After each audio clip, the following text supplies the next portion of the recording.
अब हम टॉपिक 2 पे आ जाते हैं, which is basically hydropolitics in south Asia and the Indus water treaty, how India's water aggression impacts Pakistan. Again this is something that's related to the India Pakistan war और India Pakistan rivalry.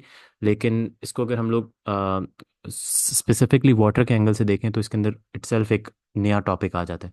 Indus water treaty है, ये उसकी basics हैं कि जी distribution of reverse हुई थी. Eastern reverse गए थे पाकिस्तान के पास जिसके अंदर रावी, इंडिया के पास जिसके अंदर रावी, ब्यास और सतलज आते हैं. वेस्टर्न रिवर्स गए थे पाकिस्तान के पास जिसके अंदर झेलम, चिनाब, इंडस आता है. और एक इसका मैकेनिज्म था कि special permanent body of water commission will solve disputes arising over water disputes. इसकी जो मेन फीचर है वो ये है कि it allows India to use only 20% of the water of Indus river which flows through it first for irrigation, power generation and transport.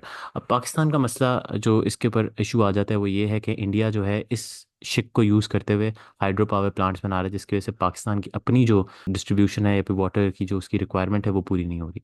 So that is the major issue of contention. तो अगर India के water aggression को देखें हम लोग इन सम more detail, तो उसके अंदर आपको नज़र आता है कि इंडिया की वाटर एग्रेशन की एक टाइप है कि it's constructing dams. Numerous hydro electric power projects हो रहे हैं ऑन द वेस्टर्न रिवर्स, जहाँ जैसे कि किशन गंगा, बगलेहार, जहाँ पे जो कि पाकिस्तान आर्ग्यू करता है violate the Indus water treaty spirit by altering water flow. Then there are diversion threats. India के leaders have repeatedly threaten to stop Pakistan share of water, framing water as a weapon rather than a resource. तो ये एक जो है आपको एक और aspect है कि India uses water as a weapon. It has weaponised the idea of water sharing. उसके बाद डेटा शेयरिंग डिलेज है इंडिया की तरफ से, जिसके अंदर क्रिटिकल फ्लड डेटा जो है वो पाकिस्तान को नहीं शेयर किया जाता, जिसकी वजह से पाकिस्तान की ability to prepare for disasters बहुत लिमिट हो जाती है. और ये आपको 2025 के फ्लड्स के अंदर जो पंजाब के अंदर, केपी के अंदर आए, उसके अंदर ये चीज़ नज़र आती है. तो you can use that as a case study as well. उसके बाद यूनिलैटरल इंटरप्रिटेशन है इंडिया की ऑफ इंडस वाटर ट्रीटी, जहाँ पे वो लूप होल्स यूज़ करता है in the treaty to justify run of the river projects, which Pakistan again sees as a gradual encroachment on its water rights. तो ओवरऑल आप देख सकते हैं कि India has a very negative role. तो ये उसका फिर एक एस्पेक्ट आ जाता है कि इंडिया का एक वाटर एग्रेशन है जो एग्जिस्ट करता है अगेंस्ट पाकिस्तान. अब इसके जो इम्पैक्ट्स आते हैं पाकिस्तान के ऊपर, वो सबसे बड़ा तो ये है कि because we are an agrarian economy. तो सबसे पहले तो आपका एग्रीकल्चर जो है वो इम्पैक्ट होता है, आपकी जो एग्रीकल्चरल आउटपुट है वो इम्पैक्ट होता है. दूसरा उसकी वजह से because we are an agrarian economy आपका इकोनॉमिक डाउनटर्न आता है. आपकी इकोनॉमिक्स, हम लोग काफ़ी एग्रेरियन प्रोडक्ट्स अपने एक्सपोर्ट करते हैं, तो वो चीज़ें नहीं होती हमारे से प्रॉपरली, हमारा प्रॉपर आउटपुट नहीं उनका आता, तो फिर एक इकोनॉमिक डाउनटर्न आपको फेस करना पड़ता है.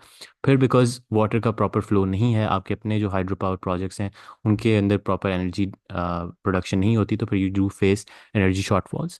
then there's because there's no data sharing, then there's increased risk of flood and droughts.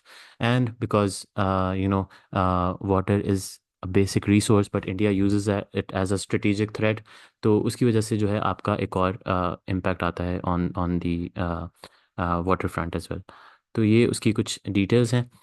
इसकी अगर एनालिसिस हम लोग देखें तो water insecurity is turning into a force multiplier for South Asian instability, as both India and Pakistan face rising climate risk but remain locked in hostility. इसका भी वही हमारा एंगल है कि बेसिकली वाटर जो है इट्स अ ह्यूमन रिसोर्स, और it should be shared, ताकि जो एस्पेक्ट्स ऑफ वाटर इनसिक्योरिटी हैं वो हम लोग प्रॉपरली हैंडल कर सकें. बट बिकॉज उस तरह से नहीं होता, तो आपको क्लाइमेट रिस्क भी फेस करने पड़ते हैं, आपको डिजास्टर्स भी फेस करने पड़ते हैं. और because of your locked in hostility, तो आप इन सब चीज़ों से प्रॉपरली डील नहीं कर सकते. सो that is basically the analysis of this particular topic. और अगर इसको हम लोग थोड़ा सा और आई वुड से डिटेल में देखें, तो वो आपको जो है water as a weapon of strategic cohesion के सेक्शन के अंदर नजर आएगा इन द मैगजीन. सो ये हमारा बेसिकली वाटर के हवाले से सारा टॉपिक हो जाएगा.